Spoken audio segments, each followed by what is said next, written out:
va? Nuevamente nos encontramos con Salud 10 Televisión en una edición con un programa muy interesante. Marcela, ¿cómo estás? Bien, todo bien, en época de vacaciones, disfrutando de los días, por mucho frío obviamente, pero bueno, disfrutando de los Pero bueno, está bueno para hacer otras actividades dentro de la casa y seguramente mucha cocina de olla, cosa que no está muy de acuerdo Marcela, pero le va a enseñar No, hoy vamos a hablar de métodos de cocción y también nombramos el braseado y el hecho de cocinar en olla, que viene bien. Es cuestión de modificar los hábitos de cocción y realmente se pueden hacer muchas preparaciones a pesar de utilizar métodos que la gente cree que no. Y además, bueno, siempre está la excusa que cuando hace frío uno no sale a caminar. Bueno, se puede salir a caminar igual un poco más abrigado. Se gastan más calorías en invierno, totalmente. Se gastan más calorías, así que la gente que aproveche y porque hay sol, cuando hay un poquito de sol está lindo salir a caminar. La actividad hace bien. Sí. Bueno, el programa de hoy. Sí, por favor, empezamos.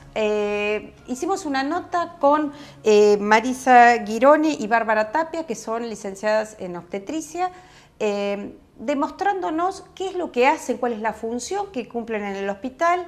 Tenemos una residencia de obstétricas en Azul y cuál es la función realmente de esta profesión que antes era llamada partera.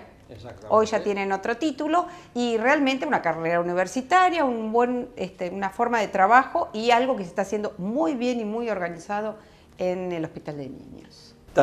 Un poco va de la mano con todo esto, pero una preocupación muy importante a nivel social, que son los embarazos de los adolescentes. La hemos invitado a la doctora Claudia Ochoteco, que le va a hablar específicamente de esta problemática, de lo que se está trabajando en el hospital y cuáles son, no solamente es un problema médico, sino que también es un problema social y cultural realmente, y lo explica de una forma muy práctica para que todos entendamos frente a qué sociedad estamos viviendo en este momento, ¿no? Educarnos. Totalmente. Siempre.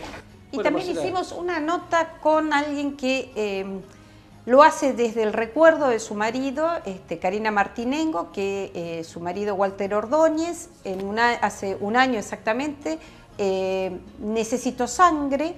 Él era un paciente trasplantado, todos lo conocen, y Karina le propone al Centro de Hemoterapia del hospital hacer una donación voluntaria en un homenaje a Walter, pero en un recuerdo de decir lo que ellos pasaron tratando de conseguir sangre y poder recolectar sangre desde esta situación, no pasar por esto. Una jornada que se va a hacer en el Hospital Pinto, ¿verdad? En el Hospital Pinto. Nos explican en la nota realmente en qué condiciones de ayuno hay que ir, pero algo muy importante y que, bueno, una manera diferente de recordar a un ser querido desde el dolor en su momento, pero desde la ayuda al resto de la población que quizás en algún momento necesitemos y estemos en esta situación. Bien, vamos a los títulos y empezamos con el programa.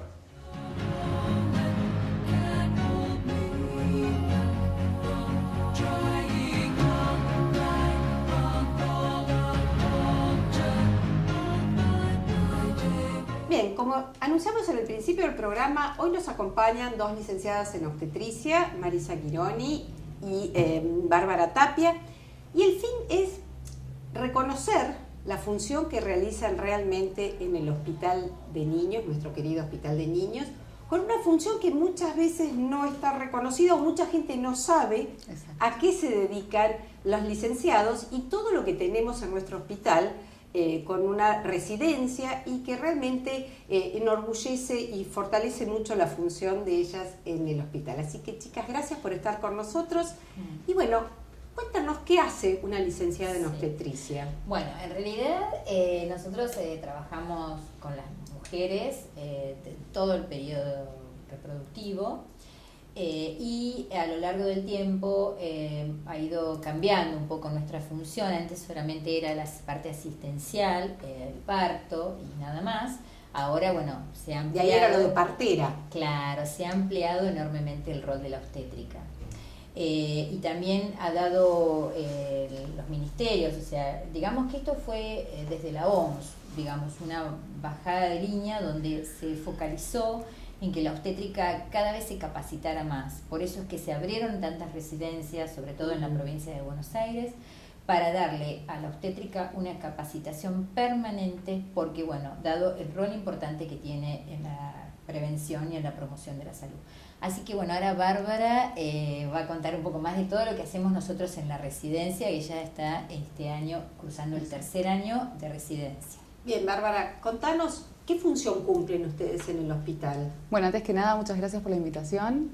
Y bueno, nosotros en realidad nuestra residencia empezó en el año 2011 y bueno, como dijo Marisa, nuestra profesión, si bien inicia en la antigüedad con el acompañamiento de la mujer pura y exclusivamente en el momento del parto, esto fue evolucionando a lo largo del tiempo y tanto desde la Organización Mundial de la Salud como desde el Ministerio Nacional se nos fue capacitando para tener el día de hoy una licenciatura que nos capacita para ser profesionales y nos da la oportunidad de realizar la residencia, que si bien no es un requisito obligatorio, sí es una buena oportunidad para seguirnos formando bajo una formación integral y biopsicosocial. Esto, bueno, tiene una duración de 3 años completos, en los cuales, bueno, formamos parte no solo de las guardias en obstetricia, sino también de la atención por consultorios externos, como también de la participación en los centros primarios de atención de la salud de nuestra ciudad. Cubrimos más de la mitad de los centros de atención primaria y en ellos realizamos actividades tanto de la atención de la salud reproductiva de la mujer como también de la participación en el control prenatal, porque como, bueno, por ahí no toda la gente lo sabe, nosotros podemos participar el acompañamiento de la mujer en toda su edad reproductiva, incluso en la menopausia, como así también de la atención en el control prenatal para participar en el parto, en el embarazo y en el puerperio. Realmente con una función muy amplia, por eso nos quedábamos con esto de la partera y ahí terminaba. La carrera, antes de la residencia, o sea, la carrera de grado, ¿es una carrera universitaria? Sí, es una carrera universitaria que tiene una duración de 4 años, 4 a 5 años, depende de la facultad en la que la realicemos. Ajá. Y bueno, este año, en realidad desde el año pasado, ya como novedad, nos regimos bajo una nueva ley de ejercicio profesional que está dictada por el Colegio de Obstétricas, es la ley 14.802, y que esta amplía un poco los alcances de la obstetricia, de la obstétrica, para incluir también un vademecum obstétrico, pero que no nos lleva hacia un control de alto riesgo, sino que hace que nosotros podamos trabajar siempre en el embarazo y parto y puerperio de bajo riesgo, manteniendo a la mujer dentro de un embarazo normal, ¿no? Exacto. Y qué importancia en aquellas embarazadas en donde este acompañamiento hace que llegue en mejor estado al momento del parto y que esto sea realmente algo placentero y también educativo, o sea, de pensar no solamente hoy el hecho de ir y parir, sino el hecho de cuidarnos como mujer y cuidar a ese bebé y al futuro, y a los futuros seguro, embarazos. Consideramos que la mujer durante el embarazo es una gran oportunidad para realizar tareas de prevención y promoción de la salud. Ya sigue existiendo el hecho de que la embarazada llegue en el momento del parto. Y a veces nos sigue existiendo. Sí, nos pasa, sí, sobre todo con gente que no vive en un centro urbano. Mucha gente que vive en el campo o en digamos en los pueblos más chiquitos de la periferia, ¿no? Que eso, los toldos no, hay un 9 de julio, no, hay no me acuerdo el nombre, pero un pueblito que nosotros recibimos mucha gente de ahí, que no es mucha, pero bueno, recibimos algunas embarazadas que vienen sin control prenatal. Justamente teníamos internada una antes de ayer en nuestro servicio, que lamentablemente tenía un feto muerto, que quizás una señora que no había controlado el embarazo. Entonces, para evitar esas cosas es que justamente uno de nuestros más importantes roles, el de la promoción y la prevención, y evitar, obviamente, la morbimortalidad materna-infantil. También, Bárbara no lo mencionó, pero nosotros salimos a las escuelas, a los barrios, sobre todo eso se hace desde los centros de atención primaria. Se sale ya en la residencia desde el primer año. Las chicas asisten a los CAPS, ¿no? Que son los centros de atención primaria. Y en tercer año ya están capacitadas para tener su propio CAPS. O sea, cada una, son 2 residentes, cada una tiene un área programática a cargo de ella, entonces hacen tareas de prevención en el barrio, salen, tienen una lista que le facilita el agente sanitario sobre aquellas mujeres en edad reproductiva, sobre todo las adolescentes, porque La idea también es ir a prevenir el primer embarazo, ¿no? Que es atrasarlo lo más que se puede. Exacto. Entonces, sabemos qué chicas hay en edad reproductiva, bueno, se asiste a esas chicas, se les da la información que necesitan, o en la escuela, porque solemos ir a escuelas, o directamente se la cita en el centro de salud, se la acompaña, se le da anticoncepción. La obstétrica ya puede aplicar, colocar implantes, colocar DIU, además de hacer los Papa Nicolau, ¿no es cierto? Qué importante esto para los pares, porque a veces el hecho de la identificación, a veces no del médico, que por ahí al adolescente le causa un poco más de temor preguntar, seguramente con ustedes tengan una visión de cercanía y de poder preguntar las dudas que tienen los adolescentes, que por ahí los errores se cometen por falta de educación, ¿no? De pronto en esto. Qué importante el hecho de poder contar en Azul con una residencia que obviamente categoriza mucho más nuestro hospital, una fuente de trabajo realmente importante, de profesiones que de pronto no estaban tan formadas antes. Se era partera por aprendizaje exactamente, de la vida. Eso, bueno, hace muchísimos años que ya no pasa, porque la carrera hace años que está. Pero, por ejemplo, nosotros estábamos permanentemente capacitando gente en el hospital, colegas, que venían de la facultad y se instalaban acá en Azul, o a veces no eran de Azul, eran de Tapalqué o de alguna otra ciudad, y venían a capacitarse con nosotros, o sea, conmigo y con mis compañeras mayores. Exacto. Entonces, bueno, uno transmitía sus conocimientos, pero sin ese marco teórico y práctico que tienen en este momento las chicas. Exacto. Que hace que uno se vaya no solamente con una formación más completa, sino que además tenga un aval, un título, un certificado, que haga que uno se pueda presentar en un concurso y tener ese aval. Nosotros no podíamos dar un papelito, no había posibilidad. Exacto, esto ya más formal y con un ámbito más legal. Y la importancia además de que nos pasa a todos, una vez que uno se recibe sale con un montón de conocimientos, pero no práctica. Exactamente. Exactamente. El libro está bárbaro, estudié bárbaro, muy buenas notas, sé todo, pero tengo una parturienta que no estaba escrito. En el libro no era así, nos pasa a nosotros con el paciente y con la dieta, no existe el que yo estoy buscando. Pero bueno, realmente el tema da para mucho. Vamos a seguir con el tema de las licenciadas.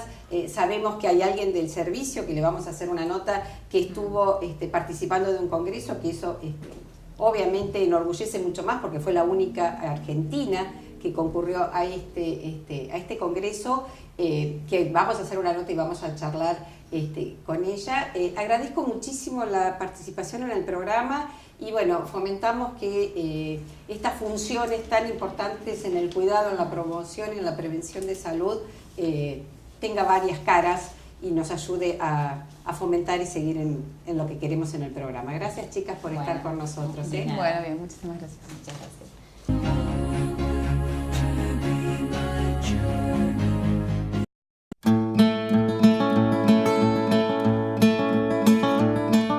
Bien, tema de hoy: métodos de cocción. En algún otro programa hablamos de lo que era la fritura. Si recuerdan, hacer una buena fritura. Vamos a recordar algunos tips importantes.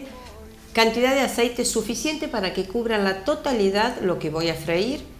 Temperatura del aceite debe ser a alta temperatura, controlando el fuego. No puedo empezar con una determinada temperatura y después variar la llama, porque si cambio la temperatura del aceite, lo más probable es que la absorción del aceite por parte del alimento que estoy friendo va a quedar totalmente grasoso. O sea, temperatura óptima, constante durante todo el programa, durante toda la cocción. La temperatura, el recipiente que no sea de mucha boca, sino más bien recipientes chicos, donde yo pueda sumergir la totalidad del alimento en el aceite. Ahí saco una buena fritura, un producto seco y que no absorbió de gusto y que nos dé un sabor diferente al que quiero lograr si quiero tomar una fritura óptima. Otro de los métodos de cocción, y que a veces hay algunos errores, es la cocción por hervido. Cuando uno decide hervir alguna preparación, por ejemplo sopas o carnes o pucheros o preparaciones guisadas, lo que tengo que tener en cuenta es si quiero un buen caldo o si quiero una buena comida. Si yo quiero un buen caldo, quiero lograr que la mayor cantidad de productos que voy a utilizar en ese caldo tenga un buen sabor, que no sea solamente como las verduras, sino que el caldo lo voy a utilizar como un fondo de cocción, lo que trato de hacer es que coloco todos los alimentos que voy a hacer desde el frío, desde el agua fría. Entonces, en esa cocción prolongada, si quiero hacer un caldo de carne, voy a lograr que todas las proteínas de la carne, los sabores de los jugos de las carnes, pasen al medio de cocción. Por supuesto que no estamos hablando de preparaciones light, dietéticas totalmente que no aporten grasa. Estamos hablando de tips de cocciones habituales, con un buen caldo de carne, un buen caldo de verduras o un puchero donde la grasa que va a tener este caldo quizás no sea el óptimo, pero sí se logra una exquisita preparación. Si yo quiero lograr una buena carne de este puchero, lo que hago es colocar la carne con el agua hirviendo. Ya coloco las verduras para el caldo, apio, puerro, cebolla verdea, la preparación que yo quiera lograr. Pero cuando voy a incorporar la carne, si quiero un buen trozo de carne, lo coloco cuando el agua está caliente. Por lo tanto, la temperatura extrema que recibe la carne hace que se coagulen inmediatamente las proteínas y hace que los jugos queden dentro de la carne y no que pasen al caldo. Si yo quiero lograr un guisado, una carne a la cacerola, o el simple guiso como les decía, pero que sea más dietético, lo que debo tratar de hacer es evitar esa fritura previa, sino que lo hago por rehogado directamente con una base de caldo, con una base de agua, con una base de tomate, un puré, un tomate licuado, enseguida, cosa que la cocción se mantenga a recipiente tapado y con este método de cocción. Si yo no quiero darle tenor graso a la preparación, la carne lo que puedo hacer es dorarla o sellarla en otro recipiente de teflón con fritolín o alguno de los aceites en aerosol o en superficies antiadherentes y después lo agrego a la preparación. Y de esa manera puedo lograr un guiso en forma dietética sin el agrego de grasa, porque del guiso podemos comer todo, las carnes, las verduras. Uno a veces le incorpora o arroz o papa, de pronto si le quiero bajar las calorías puedo incorporarle mayor cantidad de verduras y menor cantidad o algo de arroz, o ahora puedo agregarle o cuscús o avena, algunos otros cereales no tan tradicionales que de pronto podían estar óptimos en incorporar otro tipo de fibras y otro valor nutricional a los guisos tradicionales.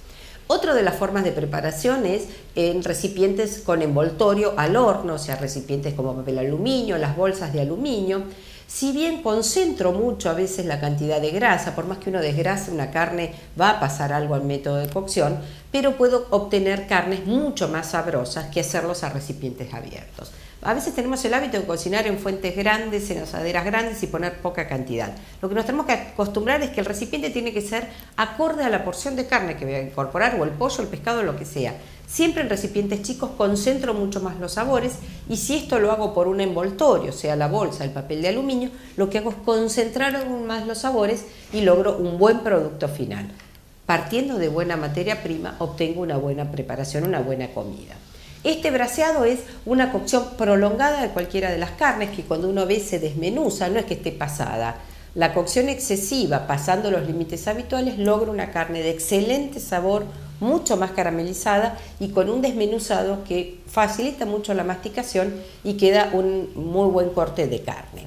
Cuando utilizo plancha, evitemos incorporar grasa a la plancha, grasa animal, es decir, esto que vamos a hacer un bife y la grasita que estaba en el bife la pasamos por el fondo de la plancha y lo que hago es otorgarle un tenor graso no necesario. Utilicemos fritolín, cualquiera de los aceites en aerosol o algún recipiente antiadherente que hace que la plancha esté a muy buena temperatura, vuelta y vuelta, y puedo lograr una excelente cocción, sea de carnes enteros o pescados, que son los que menos necesidad de cocción tienen. Lo que sí tenemos que controlar es la cocción de hamburguesas, que a veces tenemos que mantener una temperatura no tan fuerte de la plancha para que no se queme y nos quede cruda, porque es diferente la cocción de una carne picada que una carne entera, pero por ahí partir de una temperatura más baja, cosa de no quemar la superficie, y después que la estoy cocinando vuelta y vuelta, puedo subir el fuego y de esta manera lograr una excelente cocción de las hamburguesas, que son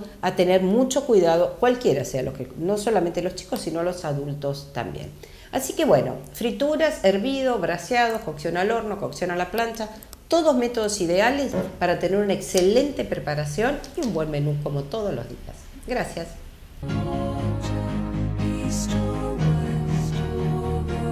Hoy hemos traído de invitada a la doctora Claudia Ochoteco, que es especialista en tocoginecología y trabaja en el Hospital Materno Infantil de Azul. Y hay un tema que en la sociedad preocupa bastante y es el embarazo adolescente. Le hemos invitado a ella porque es una de las principales referentes de este tema y que sabe bastante y que se ha especializado incluso fuera del país, que nos va a comentar un poco su experiencia. Y bueno, queremos saber un poco, a ver, cuáles son los rasgos más importantes, ya sean médicos, sociales, que pueden llegar a tener los embarazos adolescentes. Claudia, gracias por estar con nosotros. Gracias a vos por invitarme. Bueno, hice esta introducción porque creo que es importante este tema y no solamente en Azul, sino en todo el país es una preocupación la cantidad de embarazos adolescentes que se ven y ustedes con mayor exactitud lo reciben, ¿no? Sí, realmente el embarazo adolescente nosotros lo entendemos como el que se produce en las chicas menor o igual a 19 años. Pero a su vez a esto lo dividimos en 3 sectores. La adolescencia temprana, menor de 17, la adolescencia tardía entre 17 y 19. Claro. Y si vos querés dividir más todavía, decís menor de 14 y de 14 a 17. Que también existe. Entonces, que vos tenés una diferencia. La chica de 18, 19, por ahí ya está buscando un embarazo. Sí. Ahora, el embarazo en la adolescencia, generalmente en la adolescencia temprana y media, es un embarazo inoportuno. Yo no hablo de embarazo no querido, porque realmente las chicas una vez que se embarazan y que se acostumbran a su embarazo y que lo asimilan, por supuesto que lo quieren a su hijo.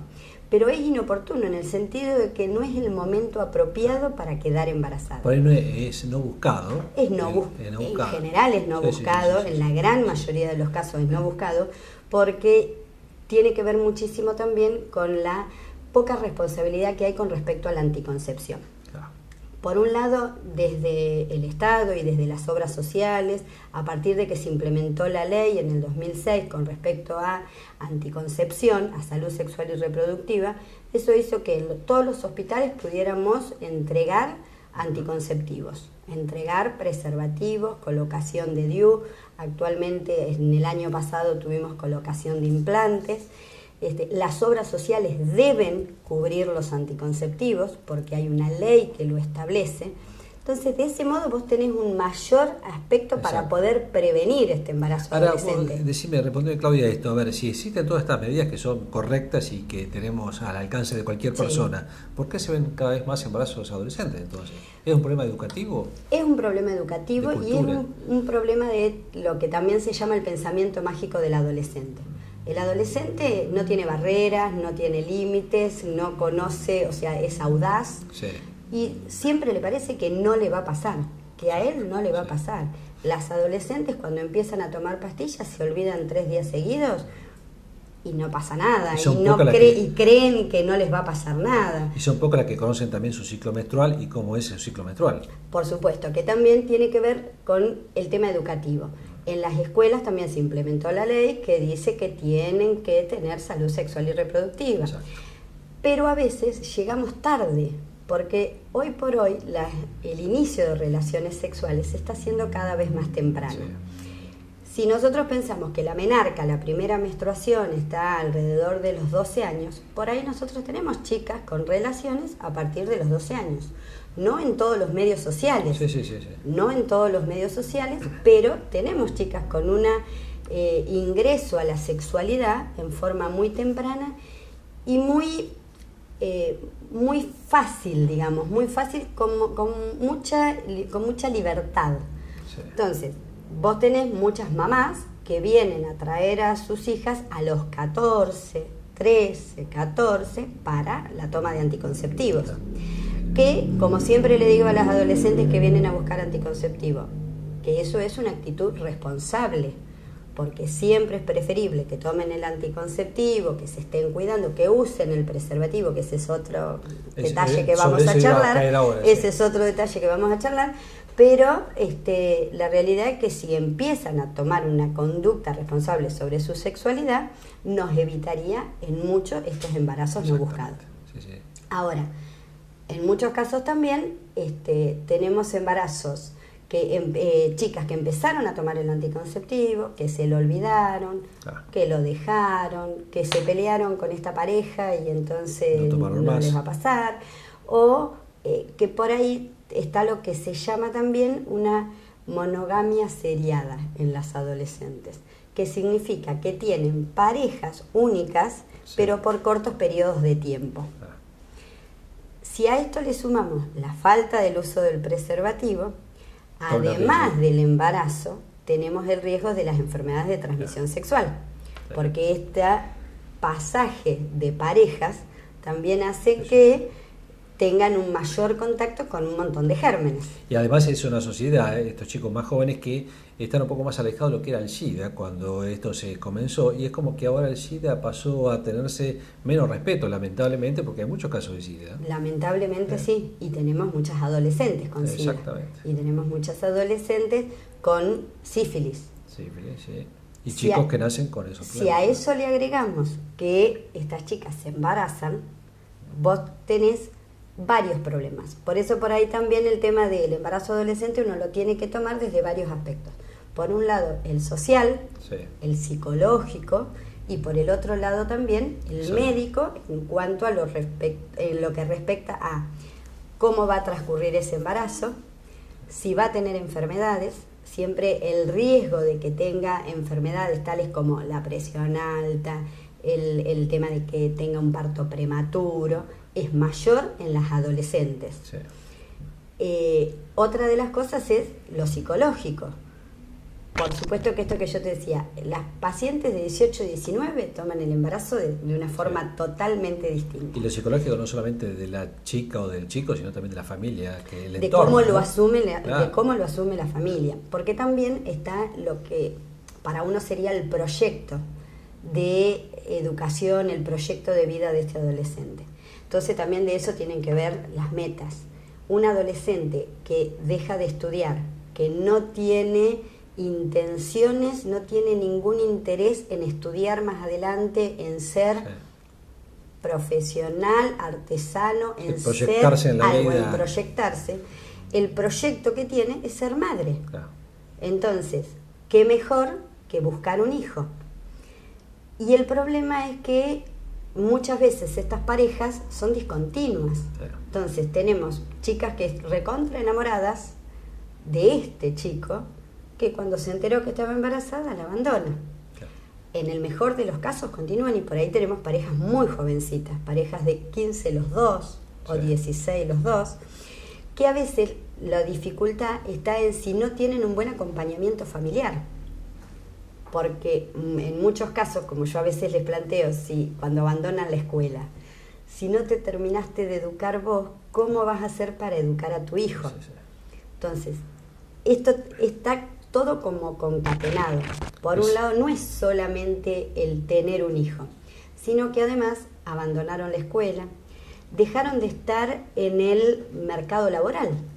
Porque hoy por hoy no te formaste, tenés que haber estudiado algo. Tenés que haber estudiado algo. Entonces, dejaste de ir a la escuela. Y ojo, no dejan de ir porque se embarazaron. Generalmente lo que nosotros vemos es que yo hago embarazo adolescente en el hospital, ¿no? Entonces, cuando uno hace la historia clínica, cuando vos les charlas, te dejaron de ir a la escuela 2 años atrás. No es que dejaron porque se embarazaron. Una de las cosas que también se trabaja mucho cuando las adolescentes embarazadas sí van a la escuela es que puedan continuar en el aula. Porque a veces se les otorga el tema de tareas escolares en la casa, por el tema del riesgo de que tengan un accidente en la escuela, de que tengan alguna dificultad. Ahora se asume más que y en realidad, ahora se asume, ahora deben ir a la escuela y hay una ley que las apoya. Ahora, pero hay tanta información a través de los medios, en los colegios y todo, y hay tanta apertura también de los padres a hablar con los hijos del tema sexual.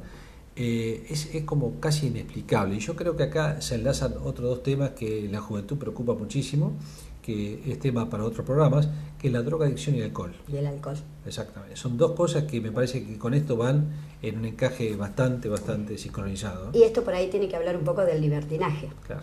Porque los adolescentes han tomado, o sea, no es libertad lo que tienen, ya el tema del consumo abusivo de alcohol desde edades muy tempranas, que eso también debería las autoridades tomar sus recaudos, y los padres, porque todos somos padres y tenemos las dificultades de las previas, las famosas previas que arrancan edades muy tempranas y con un consumo alto de alcohol que por supuesto ni la chica ni el chico saben a qué están expuestos. Hay la desinhibición total cuando de la persona, están bajo el efecto del alcohol. Sí, seguro. Entonces, por supuesto que muchas de las chicas quedan embarazadas con estas relaciones esporádicas, sin siquiera deseadas ni consentidas, bajo el efecto del alcohol.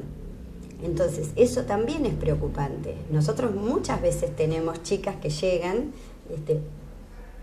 porque tuvieron situaciones de abuso y tenemos que medicar y prevenir todas las enfermedades de transmisión sexual. Porque el tema de salud es muy más que importante también, porque por ahí no se quedan embarazadas, pero transmiten enfermedades sexuales que hoy hay algunas que no se ven y no se notan, vos lo sabes bien, pero el HPV es una enfermedad que uno por ahí no se da cuenta y el día de mañana puede tener un cáncer de cuello de útero. La sífilis, que sí se puede llegar a notar por ahí más en el hombre que en la mujer, pero son cosas que hoy y se ven. Ha habido un pico de todo este tipo de enfermedades en este último tiempo, que creo que es también por la falta del uso del preservativo, ¿no? Sí, y otra de las cosas que uno también habla con las adolescentes, que nadie viene con un cartel, tengo sida, tengo sífilis, tengo algo. Entonces, si no toman la conciencia de cuidarse en cada una de las relaciones, y pensemos que en los hospitales hay preservativos gratis, en todos lados, cada vez más hay preservativos para distribución gratuita. Ya no es causa, digamos. No es que tengan que ir a comprar exclusivamente, no es la vergüenza, no es antes nada de existía, eso. hace 30 años atrás era la vergüenza por ahí, pero ahora ya no. No, eso ya no tiene que ser. Claudia, entonces, da para mucho más esto, ¿no? Da para mucho más y yo te agradezco. Y uno de los problemas que por ahí, que es importante desde el tema salud, es que muchas de estas adolescentes tienen hijos prematuros, lo que significa que van a tener un tiempo prolongado de internación y un control mucho mayor cuando vuelven a su casa. Que por supuesto, si no hay un buen amparo familiar, están en riesgo de morir. Y si a eso le sumamos, como vos decías, que son chicas con adicciones o con alcoholismo, cigarrillo ni hablar, pero además adicciones, también tienen un altísimo riesgo de morir. Y si lo miramos para el otro lado, cuando nosotros hacemos los análisis de los bebitos fallecidos, en muchos casos encontramos madres adolescentes. Entonces, por eso tiene. Fíjate la balanza, cómo se desequilibra, ¿no? Claro. Y otra de las cosas importantes es que el adolescente tiene que entender que una vez que se embarazó, se tiene que controlar, que no vale la pena esconder este embarazo y que este embarazo tenga un mal pronóstico o un control, un riesgo mayor por no contarlo. Entonces, que cuando se embaraza, lo primero que tiene que hacer es contarlo y empezar a controlarlo. Y después empezar a cuidarse para no volver a quedar embarazada nuevamente. Fundamental. Bueno, a ver, nos quedaron muchas cosas en el tintero, Claudia, yo te agradezco mucho porque fuiste muy clara y quedan tantas cosas como la ligadura de trompas, la vasectomía, un montón de temas que están todavía en la superficie y que hay que informarse totalmente. Sí. La educación es fundamental, empieza en la casa, no solamente con los embarazos, empieza en la casa también con las drogas, y empieza en la casa también con el tema del alcohol y las previas, que sabemos que es muy difícil, y esto tiene tres patas, como dijo la doctora, uno que es el psicológico, otro que es el social y otro que por supuesto es el médico. Gracias, Claudio, por estar con nosotros. Gracias a vos por difundir.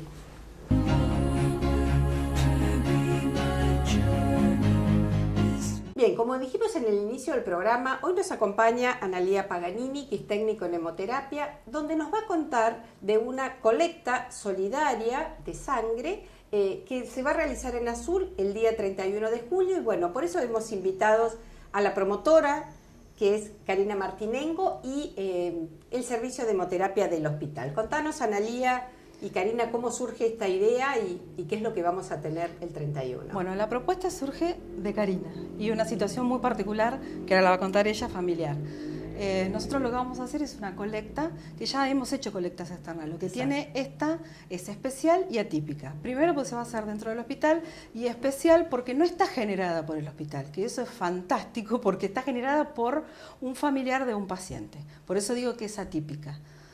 Vino con la inquietud el familiar y entonces nosotros la aceptamos, por supuesto, felices, porque lo que más necesitamos es sangre.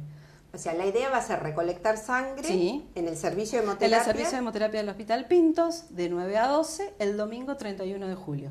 Otra cosa más, atípico, un domingo. Así que también esa es la idea, que todo sea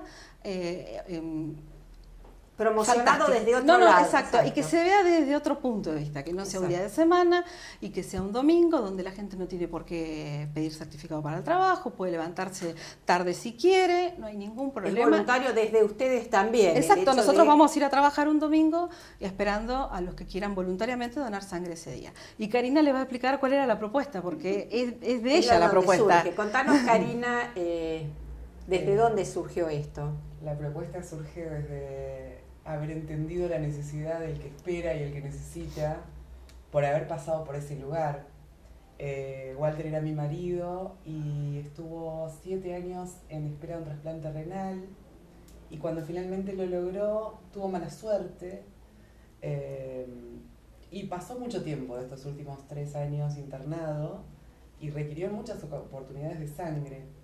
Y la verdad es que cada vez que lo necesitamos era ir a los medios y lograr que solidariamente gente que a veces nos conocía y otras veces no nos conocía llegara con lo que se necesitaba, que eran unos, ¿cómo se llaman? Bolsas de sangre. Sí, unidades.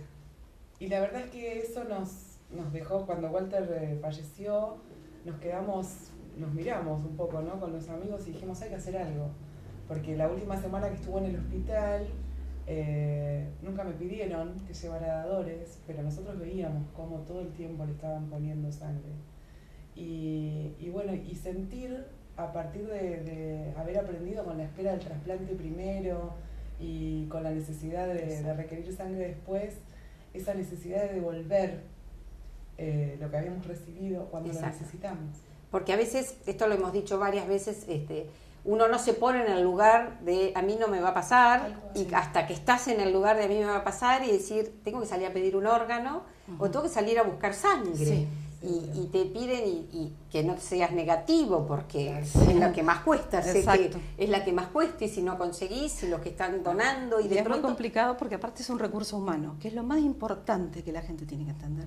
Si no van a donar sangre... No dona, yo creo, porque tenemos miedo. Sí, no, esa es el prurito más grande a la donación de sangre. Es tener miedo a poner el brazo, que te sangre, ¿qué va a pasar? ¿Qué va a pasar después? ¿Qué van a hacer? ¿Qué me va a pasar?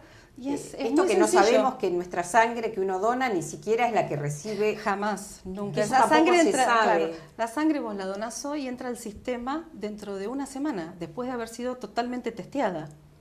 Y como está la red provincial de sangre, esa sangre que va, por ejemplo, los miércoles, como va Azul a Mar del Plata, esa sangre se divide en toda la zona octava y novena, es decir, se puede estar transfundiendo sangre que se donó en Azul en Necochea, por decir un ejemplo, y sangre que viene de Mar del Plata se recibe acá. Lo más importante es que la sangre está testeada.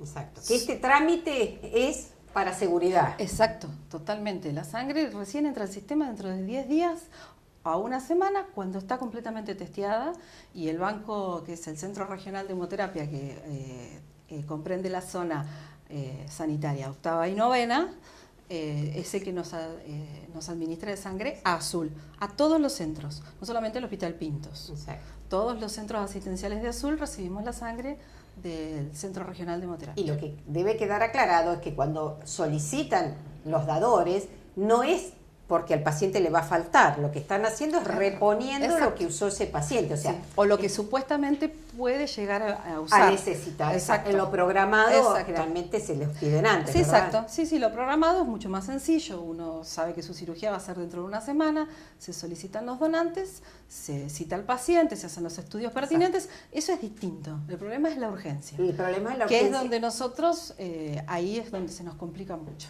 Exacto. Así que recordemos que esta colecta solidaria y realmente por una muy buena acción y en un buen recuerdo de Walter, no sé si quieres decir el apellido para los que Walter sepan, Ordóñez, sí, cómo no. porque todos conocimos a Walter como paciente, en mi caso, pero bueno, por ahí para que sepan que es en memoria de él, pero para que no existan situaciones en donde mucha gente pase lo que uno pasó, lo que ustedes han pasado en esta situación. Y lo más importante, 2 cositas. De 18 a 65 años, Bien. con DNI y desayunados. Bien. Que esto la gente no lo tiene en cuenta. Pueden desayunar infusiones dulces, galletitas con mermelada, nada de grasas ni lácteos. O sea, no manteca ni leche. Exacto, tal Ni cual. quesos.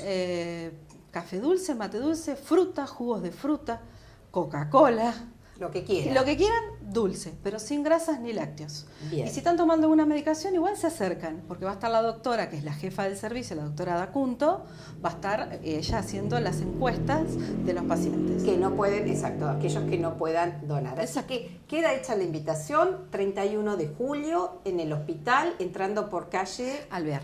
Alvear, de 9 A 12. a 12 horas, así que para evitar estar solicitando en las situaciones de emergencia, por favor, un donante. Apoyemos esta campaña, lo vamos a reiterar en el programa y seguramente esto va a ser publicitado por otros medios, así que agradecemos mucho Muchas gracias. el apoyo del centro y en el caso a Karina en memoria de Walter. Y bueno, seguimos en Salud 10.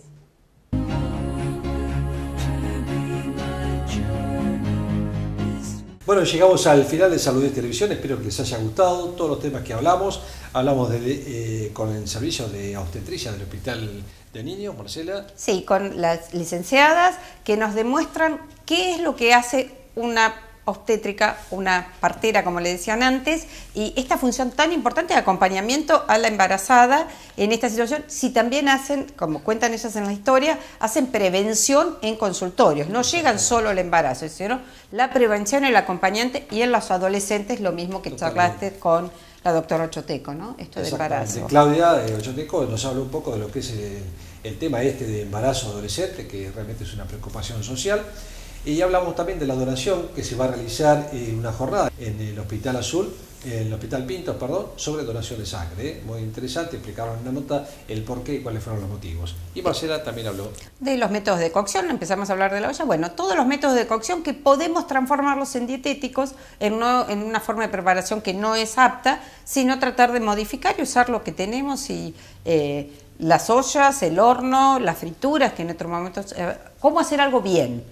Ya que vamos a comer de alguna manera no tan dietética, pero lo más sano posible. Hacerlo de buena manera. En programas posteriores va a haber notas sobre diabetes, va a haber notas sobre cirugía infantil, va a haber notas sobre psicología, así que no se pierdan todas las semanas a partir de las 21 horas los días lunes y los viernes a partir de las 16 horas, Salud 10 Televisión.